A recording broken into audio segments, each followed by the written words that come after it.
आप पर विश्वास ना जताकर अदर जो नई जो ज्वाइनिंग हो रही हैं पार्टी के अंदर लगातार, उन पर विश्वास जमाया जा रहा है। इसके विषय में आप क्या कहेंगे साहब? ये पार्टी का काम है भाई, जो अच्छा लगता है उसको टिकट देती है, जो अच्छा नहीं लगता उसको टिकट नहीं देती। हो सकता है मेरे अंदर खामियां हो पार्टी की नज़र में, तो इसमें अब पार्टी का काम है टिकट देना ना देना, ये उनका काम है। इसमें विश्वास या कुछ जैसी नहीं है, उनको जो अच्छा लगता है वो करते हैं, ये उनका अपना काम है, उनकी पार्टी वो जाने, हमें तो कोई एतराज़ नहीं है।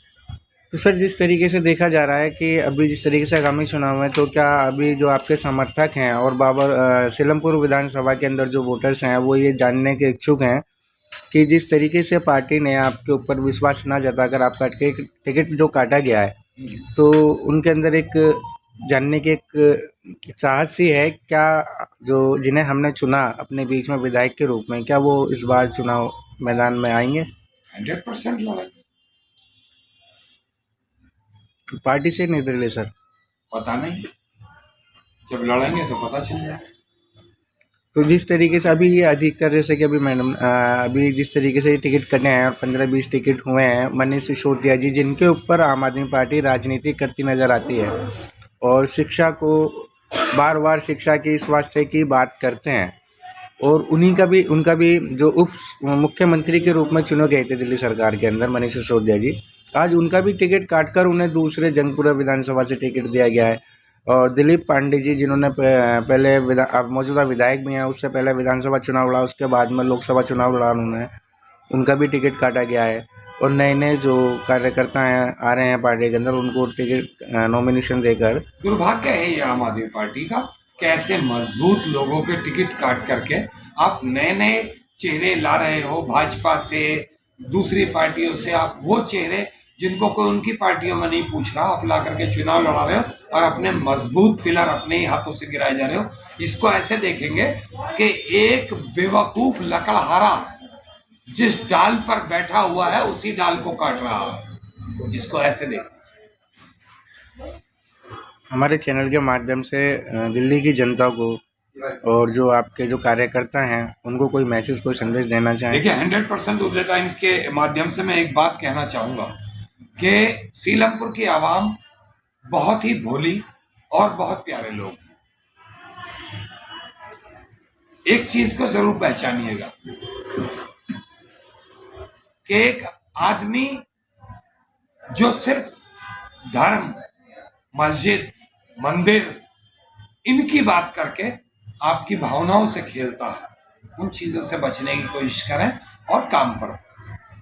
सर, ये जिस तरीके से ये फैसले लिए जा रहे हैं और जो अपने जो पार्टी के जो मजबूत कार्यकर्ता कहेंगे, अपने इलाके के विधायक कहेंगे, उनके टिकटों को काटा जा रहा है, तो क्या इस तरीके के जो फैसले लिए जा रहे हैं, क्या ये आम आदमी पार्टी के जो मुखिया हैं और जो टिकटान है, जो टिकट दे रहे हैं इस तरीके के, क्या वो विपक्ष से डरे हुए हैं? क्या उन्हें डर है इस बात का कि आपको एक छोटी सी बात में सारा जवाब दिया था।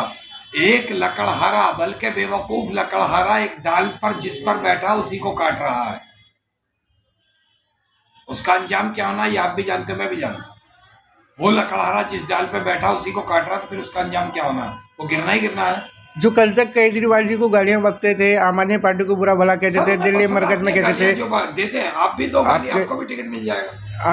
आपने जब चुनाव लड़ा था और निगम का चुनाव मिला था आसमा जी को, उस टाइम में मैंने देखा कांग्रेस के टाइम पर कि काफ़ी तरीके से जो टिप्पणी नहीं करनी चाहिए वो भी टिप्पणी की गई थी। आज वो किस मुंह से अपनी विधानसभा के अंदर आम आदमी पार्टी के लिए टिकट मांगेंगे, जबकि कुछ मांगेंगे नहीं, मिल चुका जी।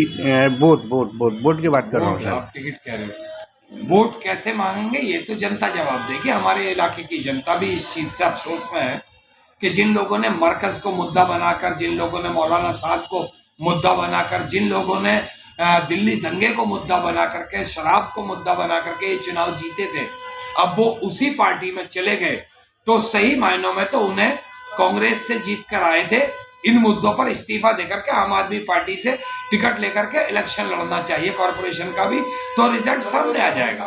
रहमान जी, अगर मैं ये कहूँ तो गलत नहीं होगा कि नाराजगी प्रत्याशी से, आम आदमी पार्टी के प्रत्याशी से नाराजगी नहीं थी, जनता की नाराजगी आम आदमी पार्टी को लेकर थी, जिसका सीधा सा उद्देश्य है कि निगम में कांग्रेस पार्टी की पार्षद आई चुनकर, चौधरी जुबैर 100% की उससे नाराजगी पार्टी से थी, क्योंकि मौलाना साद पर मुकदमा कराना कोई मुसलमान बर्दाश्त नहीं करेगा, मरकज पर ताला लगवा देना कोई मुसलमान बर्दाश्त नहीं करेगा।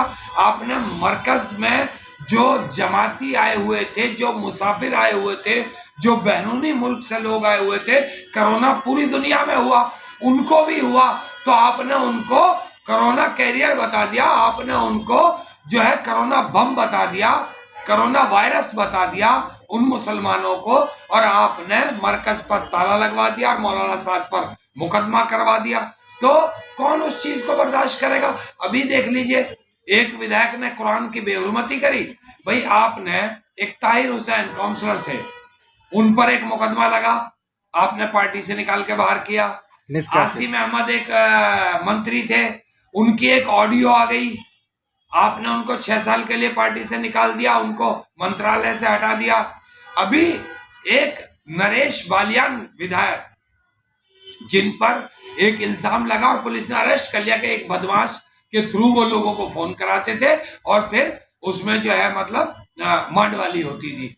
कलाम पाक की बेअदबी का भी आरोप है उनके ऊपर। दूसरा विधायक नरेश यादव, जिस पर कलाम पाक की बेहुरमती का इल्जाम लगा, और कोर्ट ने इल्जाम ही नहीं लगा, वो मुलजिम ही नहीं रहे, कोर्ट ने मुजरिम बना दिया सजा दे करके। जब 2 साल की सजा और 11,000 रुपए जुर्माना लगा दिया तो वो मुजरिम बन गए। ना आप नरेश बालियान पर एक अल्फाज बोले, ना आप नरेश यादव पर एक अल्फाज बोले, तो 100% आप मुस्लिम विरोधी काम कर रहे हो।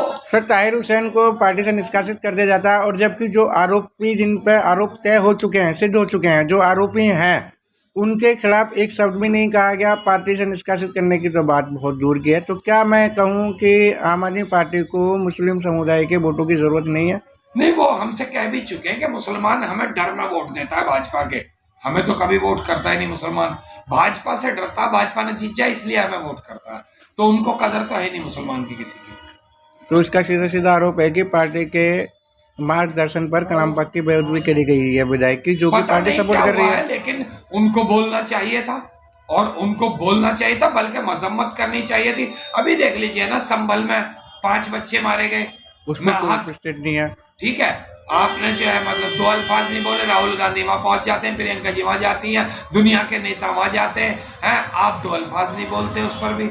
तो आप और भाजपा एक ही सिक्के के 2 पहलू बनकर काम कर रहे हो देश में, लेकिन ये ठीक नहीं है। इससे देश खसारे में जा रहा है, इससे देश पीछे जा रहा है, इससे नुकसान होना है, फायदा कुछ नहीं होना है। रहमान जी, हमारे देश की जनता को आप क्या कहेंगे अल्पसंख्यकों के साथ में जो इस तरीके की घटनाएं हो रही हैं, और आम आदमी पार्टी के जो मुखिया हैं वो मौन है? हिंदू मुसलमान से फर्क नहीं पड़ता, मैं 2 बातें कहना चाहता हूँ, हिंदू हो या मुसलमान, सिख हो या ईसाई, हम सब इस भारत के निवासी हैं, हम सब इस जमीन पर पैदा हुए हैं, और मेरा ईमान और मेरा मजहब कहता है कि मैं अपनी सरहदों की हिफाजत के लिए अगर अपनी जान को कुर्बान कर दूंगा तो अल्लाह मुझे शहादत का दर्जा देगा।